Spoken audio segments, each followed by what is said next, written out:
ನೋಡಿ, ಈ ಗಿಡವನ್ನ ನಮ್ಮ ಹಳ್ಳಿ ಕಡೆ ಸೀಮೆ ಎಣ್ಣೆ ಗಿಡ ಅಂತ ಕರಿತೀವಿ.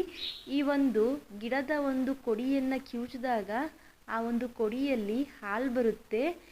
ಈ ಒಂದು ಹಾಲನ್ನ ನಾವೆಲ್ಲಾದ್ರೂ ಅಕಸ್ಮಾತ್ ತೋಟಗಳಲ್ಲಿ ಕೆಲಸ ಮಾಡಬೇಕಾದ್ರೆ ಮುಳ್ಳೇನಾದ್ರೂ ತಾಗಿದ್ರೆ, ಮುಳ್ಳು ಕಾಲೊಳಗಡೆ ಹೋಗಿದ್ರು ಕೂಡ ನೋಡಿ, ಈ ಹಾಲನ್ನ ಆ ಮುಳ್ಳು ಚುಚ್ಚಿರುವಂಥ ಜಾಗಕ್ಕೆ ಲೇಪನ ಮಾಡೋದ್ರಿಂದ ಮುಳ್ಳು ಬೇಗನೆ ಹೊರ ಬರುತ್ತೆ.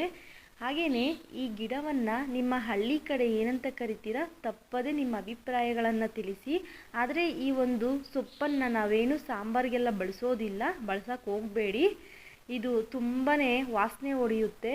ಏನಂದರೆ ಮುಳ್ಳು ಸಣ್ಣ ಪುಟ್ಟ ಗಾಯಗಳೇನಾದರೂ ಆಗಿದ್ದಾಗ ಈ ಒಂದು ಹಾಲನ್ನು ಲೇಪನ ಮಾಡೋದ್ರಿಂದ ಗಾಯಗಳು ಕೂಡ ವಾಸಿಯಾಗುತ್ತೆ. ಹಾಗೆ ಮುಳ್ಳು ಚುಚ್ಚಿರುವಂಥ ಜಾಗಕ್ಕೆ ಈ ಹಾಲನ್ನು ಲೇಪನ ಮಾಡೋದ್ರಿಂದ ಮುಳ್ಳು ಹೊರಗಡೆ ಬರುತ್ತೆ. ಹಾಗೆಯೇ ಆ ಒಂದು ಮುಳ್ಳು ಇರುವಂಥ ಜಾಗ ಕೂಡ, ನೋವು ಕೂಡ ಕಡಿಮೆ ಆಗುತ್ತೆ. ಯಾವುದೇ ರೀತಿ ಸೈಡ್ ಎಫೆಕ್ಟ್ ಇರೋದಿಲ್ಲ.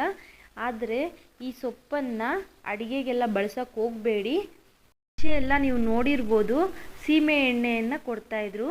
ಸೇಮ್ ಅದೇ ರೀತಿ ಈ ಒಂದು ಗಿಡ ಒಂದು ವಾಸನೆ ಹೊಡೆಯುತ್ತೆ. ಸೀಮೆ ಎಣ್ಣೆ ಯಾವ ರೀತಿ ಸ್ಮೆಲ್ ಬರುತ್ತೋ ಆ ರೀತಿ ಸ್ಮೆಲ್ ಬರೋದ್ರಿಂದ ಈ ಗಿಡವನ್ನು ನಾವು ಸೀಮೆ ಎಣ್ಣೆ ಗಿಡ ಅಂತ ಕರಿತೀವಿ. ನಿಮ್ಮ ಹಳ್ಳಿ ಕಡೆ ಏನಂತ ಕರಿತೀರೋ ತಪ್ಪದೆ ತಿಳಿಸಿ.